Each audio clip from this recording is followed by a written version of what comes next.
Pumasok na ang Rusya sa bagong yugto ng digmaan at inaatake na nila ang mga pabrika ng armas sa Europa na may kaugnayan sa pagpapadala ng armas sa Ukraina. Ngayong araw sa Europa, napigilan ang tangkang pagsunog sa isang pabrika ng paggawa ng mga drone na pandigma sa Slovakia. May humigit kumulang 70 empleyado ang nagtatrabaho sa pasilidad at ang halaga ng mga ari-arian sa loob ng planta ay umaabot sa 10 milyong euro. Ito na ang ikaapat na ganitong tangkang sabotahe sa mga pabrika ng armas sa Europa ngayong buwan at ang ilan sa mga tangkang ito sa kasamaang palad ay naging matagumpay. At ngayon, sa kauna-unahang pagkakataon, pinangalanan ng Konseho ng Pambansang Seguridad at Depensa ng Ukraina ang isang partikular na unit ng GRU ng Russian Federation na nasa likod ng serye ng mga sabotahe sa Europa.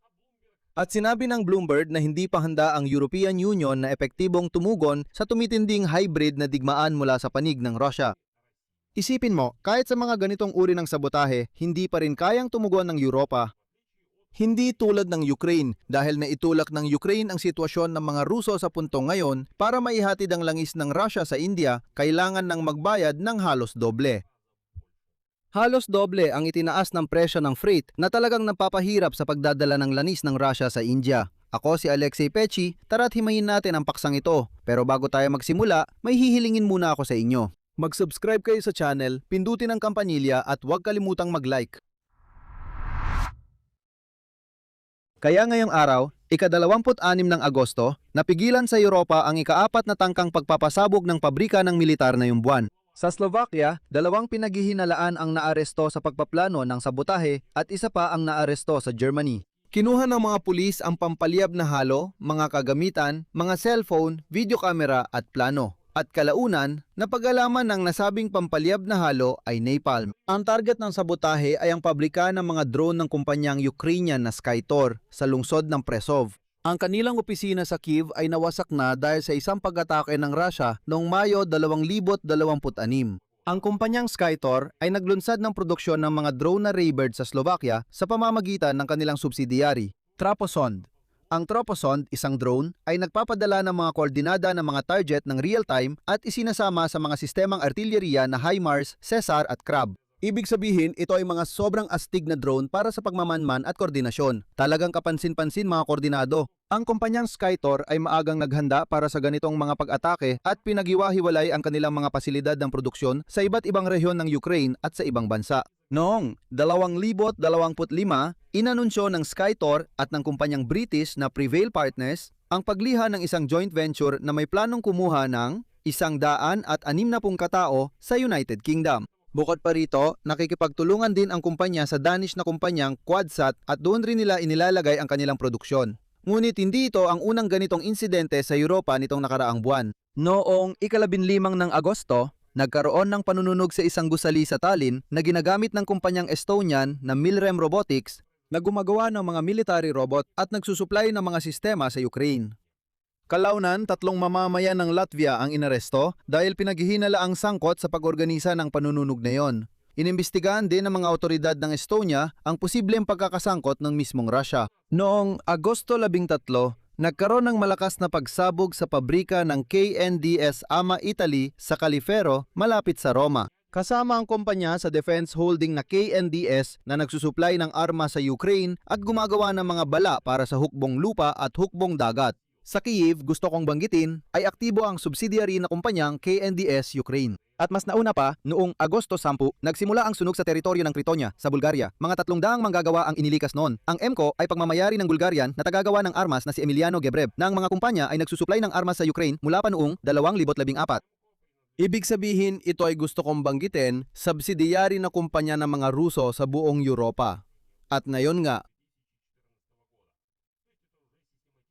ang pinuno ng Sentro ng Pagkontra sa Disinformasyon sa ilalim ng National Security and Defense Council ng Ukraine si Andrei Kovalenko ay naghayag na sa likod ng mga sabotahe, tangkang pagpatay at pagsabog ng mga military na pasilidad sa mga bansa ng European Union ay ang pangunahing direktorado ng General Staff ng Armed Forces ng Russia, ibig sabihin ang GRU. Sa labas ng bansa, ayon sa kanyang impormasyon, may ilang espesyal na unit ng Russian Military Intelligence na kumikilos ng sabay-sabay. Ang una ay ang unit militar, 29,155 na binubuo ng humigit kumulang 400 katao at espesyal na nakatuon sa mga operasyon sa ibang bansa. Pagsabog ng mga imbakan ng bala at mga pabrika ng militar, pagkalason, mga tangkang pagpatay at iba pang mga sabotahe. Iyan ang kanilang espesyalisasyon. Ang pangalawa ay ang sentro, 775 na kilala rin bilang unit militar, 75,127.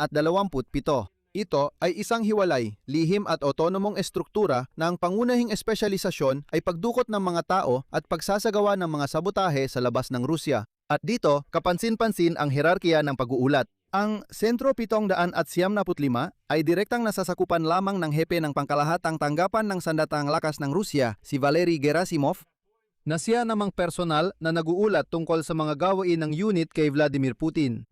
Ibig sabihin, sa likod ng lahat ng ito ay personal na nakatayo ang kalbong pandak na si Vladimir Putin. Pero hindi pa dyan nagtatapos ang lahat. Ngayong araw mismo, Agosto 26, napigilan ng serbisyo ng seguridad ng Ukraine at pambansang pulisya ang isang teroristang atake laban sa pinuno ng ISA SSR, isa sa mga kumpanya ng Defense Industrial Complex sa rehiyon ng Kyiv. Gusto ko ring banggitin na noong Mayo 2026 sa Odessa, nahuli ang isang killer mula sa Russia na ayon sa utos ng mga Russian Special Services ay nagtangkang patayin ng isang mataas na opisyal ng hukbong dagat ng sandatang lakas ng Ukraine. Noong Abril 2026 naman sa Kyiv, nabunyag ang mga ahente ng FSB na naghahanda ng tangkang pagpatay sa isa sa mga pinuno ng Federasyon ng mga tagapag-empleyo ng Ukraine. At ang problema ay dito sa Ukraine, ang mga ahente ng FSB at GRU ay nahuhuli at napapawalang bisa. Hindi mo masasabi ang ganoon tungkol sa Europa. At gusto kong linawin, hindi ito ang aking sariling opinyon. Ayon sa Bloomberg ngayong araw, may mga hindi nakikilalang at minsan ay malinaw na mga Russian drone, kabilang na ang mga combat drone na palaging pumapasok sa mga bansa ng European Union mula pa noong nakaraang taon. Dumarami ang bilang ng mga sabotahe na pipigilan ng mga ahensya ng seguridad at naisasagawa. Matagal nang nagbababala ang mga intelligence agency tungkol sa mga planong aksyon. Mula sa panig ng Rusya, sinusubukan nila ang katatagan ng NATO, kabilang na ang limitadong pananakop o pagpapadala ng tinatawag na mga maliliit na berdeng tao. Pero ang nangingibabaw pa rin sa Europa ay ang depensibong pag-iisip, kaya't napipilitan lang ang Europa na tumugon sa dumaraming mga aksyon ng hybrid na digmaan na isinasagawa laban sa kanila ni Vladimir Putin at ng kanyang rehimen.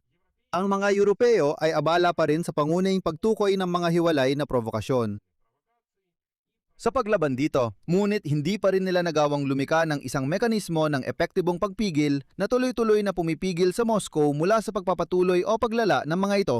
Gaya ng naiintindihan ninyo, wala namang kahit sino na nag-iisip tungkol sa anumang mga paunang pag-atake. Sanay lang silang mag-react. Sa madaling salita, binubugbog ka, tapos natatanggol ka lang, pero hindi ka nauunang umatake. Hindi ka nga man lang gumagante, lalo nang hindi ka nauunang umatake. Ibig sabihin, ang Europa hindi man lang gumante, basta nagtatanggol lang sila, pero hindi nila pinipigilan. Direktang iniugnay ito ng Bloomberg sa kilala na nating pagpupulong noong Disyembre, kung saan iginiit ni Vladimir Putin na ngayong taon ay pagwatak-watakin ng NATO at European Union. Para dito, maaaring magsagawa ng mga operasyon laban sa mga kasaping Europeo ng alyansa mula sa cyber hanggang sa militar. At ang pangalawang direksyon ng hybrid na pag-atake ay naglalayong destabilisahin ang Moldova. Paalala ko rin, noong Agosto sa paliparan ng Leipzig-Halle sa Alemanya at malapit dito, 2 beses nang natagpuan ang mga drone na may pampasabog. Kasama na rito ang malapit sa eroplanong pangkargamentong militar ng Ukraine. Ibig sabihin, ito ay hayagang pag-atake na, pero hanggang ngayon, wala pa ring sagot. Samantala, ang Ukraine ay kumikilos ng maagap at sila mismo ang nagpatupad, kumbaga, ng mga sanksyon laban sa Russia. Ang bayad sa freight para sa pagdadala ng Russian na langis na Urals mula sa mga kanlurang pantalan ng Russian Federation papuntang India ay biglang tumaas nitong Agosto dahil sa mataas na demand para sa mga tanker at mga panganib sa seguridad para sa mga barkong nagdadala ng mismong Russia na hilaw na materyales. Nagsisimula ng maintindihan ng mundo na kapag nakisangkot ka sa mga hindi naliligo na Ruso, magkakaproblema ka. At ngayon, ang halaga ng freight ng tanker na Suezmax class na nagdadala ng humigit kumulang 140,000 tonelada ng langis mula sa daungan ng Novorossiysk sa dagat itim ng Russia papuntang India ay tumaas sa pinakamataas na antas. Sa tag-init, umabot ito ng halos $20 milyong. Samantalang isang buwan bago nito, ito ay nagkakahalaga lamang ng humigit kumulang $13 milyong.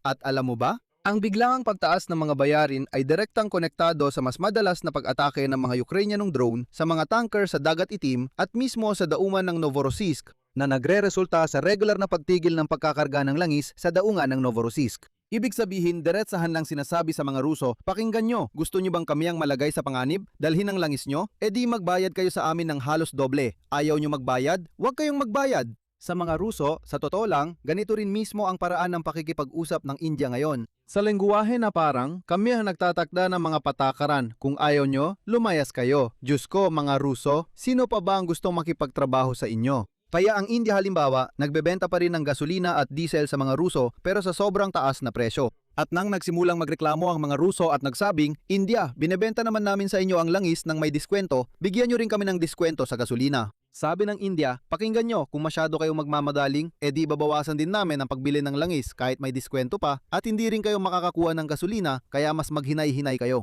Sa totoo lang, gusto ko lang idagdag, mga Ruso, alamin nyo ang inyong lugar. Kalimutan nyo na kasi sanay kayong isipin na parang imperyo kayo. Kalimutan nyo na yan, tapos na, alamin nyo ang inyong lugar. Hindi nga kayo pangalawang klase na bansa, pangatlong klase lang kayo.